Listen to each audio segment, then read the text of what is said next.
Hello friends, welcome to my channel. मैं teaching class 901। जैसे कि बताने वाले हैं हम क्लास 10th का, कौन से क्लास 10th के फिजिक्स बताने वाले हैं हम। सॉरी, केमिस्ट्री है ये आपकी। जैसे कि इसमें लिखा हुआ है आपका विज्ञान 10th की बताने वाले हैं, अम्ल क्षार तथा लवण।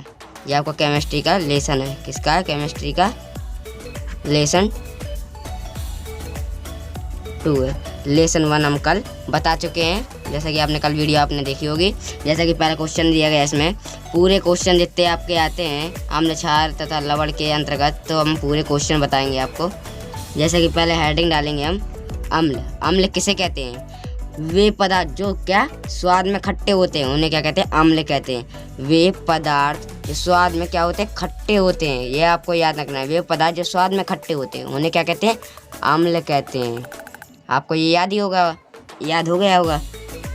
तो यहाँ पर लिखेंगे अम्ल के गुण। अम्ल के क्या क्या गुण हैं इसमें अंतर्गत लिखेंगे हम।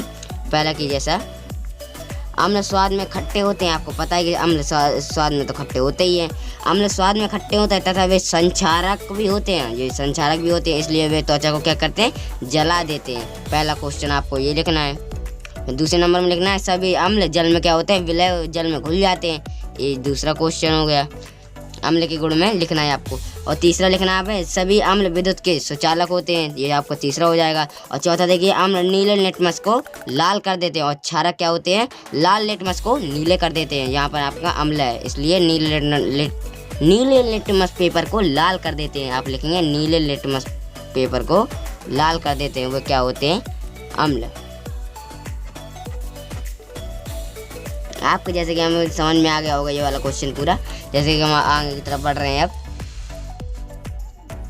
अब इसमें पूछा गया क्षार। क्षार या क्षारक किसे कहते हैं? क्षार किसे कहते हैं?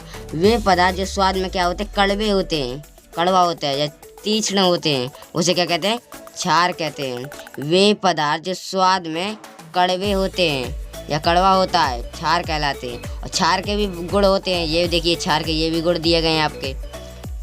क्षार के गुण देख लीजिए आप। क्षार के गुण जैसे पहला नंबर दिया गया है, क्षारक जल में विलय तथा स्वाद में तीखे और कड़वे होते हैं। ये आपका पहला नंबर हो गया। फिर इसका दूसरे नंबर में लिखना है ये साबुन की तरह चिकने होते हैं। क्या होते हैं? ये साबुन की तरह बिल्कुल चिकने होते हैं। तीसरे नंबर यह लाल लिटमस पेपर को नीला कर देते हैं। ये क्या होते हैं? लाल लिटमस पेपर को नीला कर देते हैं। और लवण, लवण आपको पता ही होगा लवण किसे कहते हैं? अम्ल तथा क्षार के बीच अभिक्रिया करवाने पर जो प्राप्त होता है उसे क्या कहते हैं? लवण कहते हैं। जैसे कि इसमें लिखा है अम्ल तथा क्षार के बीच क्रिया कराने पर लवण प्राप्त होता है, उसे क्या कहते हैं? लवण। जैसे कि अम्ल ये हो गया और क्षार ये हो गया, तो अभिक्रिया करवाएंगे तो NaCl प्लस H1 ये हो गया, H1 ये हो गया, तो H2O बचा तो O लगा दिया। ये आपका क्या हो गया? लवण। लवण के साथ जल अवश्य निकलता है। ये आपका हमने उदाहरण भी बता दिया लवण का। अम्ल तथा क्षार के बीच क्रिया कराने पर लवण प्राप्त होता है, आपको ये लिखना है। और आगे की तरफ हम बढ़ रहे हैं अब। जैसा कि इसमें लिखा हुआ है आर्हेनियस सिद्धांत के अनुसार अम्ल तथा क्षार की परिभाषा बताइए। कभी कभी बोर्ड एग्जाम में आ जाता है ये। आर्हेनियस सिद्धांत के अनुसार अम्ल तथा क्षार की परिभाषा लिखिए। तो ये आर्हेनियस सिद्धांत के अनुसार अम्ल की परिभाषा क्या है? जो जल में घोलने पर हाइड्रोजन आयन देते हैं। क्या देते हैं? हाइड्रोजन आयन देते हैं, वे अम्ल कहलाते हैं। आप ऐसा लिख सकते हैं अम्ल आप डालेंगे हेडिंग, लिखेंगे आर्हेनियस सिद्धांत के अनुसार जो जल में विलय हो जाते हैं, जो जल में घोलने पर विलय हो जाते हैं, विलय घोलने पर, ऐसा आप लिखेंगे। अम्ल में लिखेंगे आर्हेनियस सिद्धांत के अनुसार जो जल में घोलने पर हाइड्रोजन आयन देते हैं वे क्या कहलाते हैं? आपके अम्ल कहलाते हैं। जैसे कि अम्ल ये है HCl H++Cl- आपका दिया गया है, जैसा कि आप देख पा रहे होंगे आपको अपने स्क्रीन के ऊपर। और अम्ल की तो आपको परिभाषा याद ही हो गई होगी, जो जल में घोलने पर हाइड्रोजन आयन। अम्ल की परिभाषा आपकी हो गई। और लिखेंगे हम क्षार आर्हेनियस के सिद्धांत के अनुसार क्षार की परिभाषा।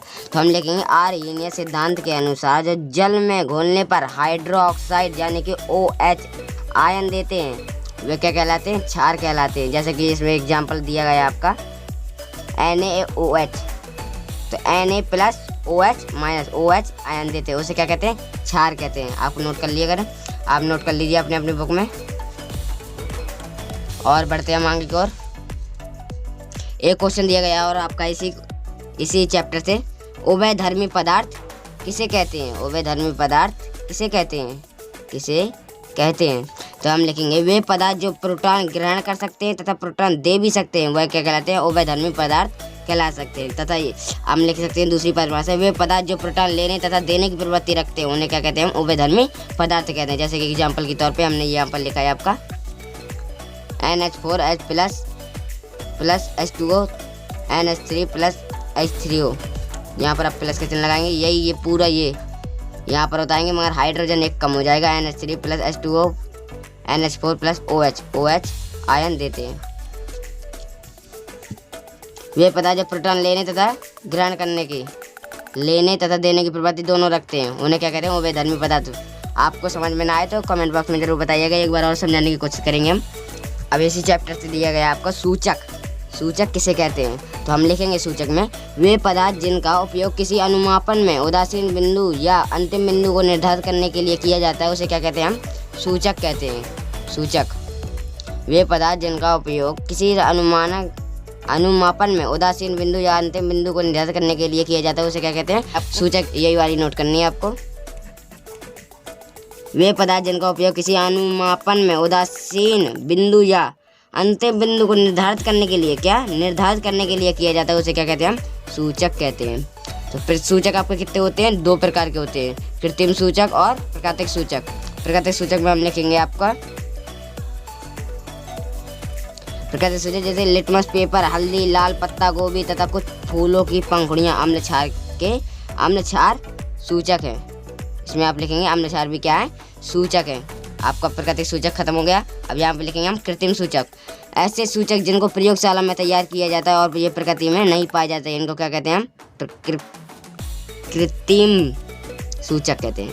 क्या कहते हैं? कृत्रिम सूचक। जो प्रकृति में नहीं पाए जाते, जैसे प्रयोगशाला में बनाया जाता है, उसे क्या कहते हैं? कृत्रिम सूचक। जो प्रकृति में पाए जाते हैं उसे प्राकृतिक सूचक। जैसे कि लिटमस पेपर, हल्दी, लाल पत्ता गोभी। एक क्वेश्चन और आपका बचा, उदासीनीकरण अभिक्रिया किसे कहते हैं? क्या कहते हैं? उदासीनीकरण अभिक्रिया किसे कहते हैं? तो ये वाला और देख लीजिए आप, आपके चैप्टर से इतना ही आएगा।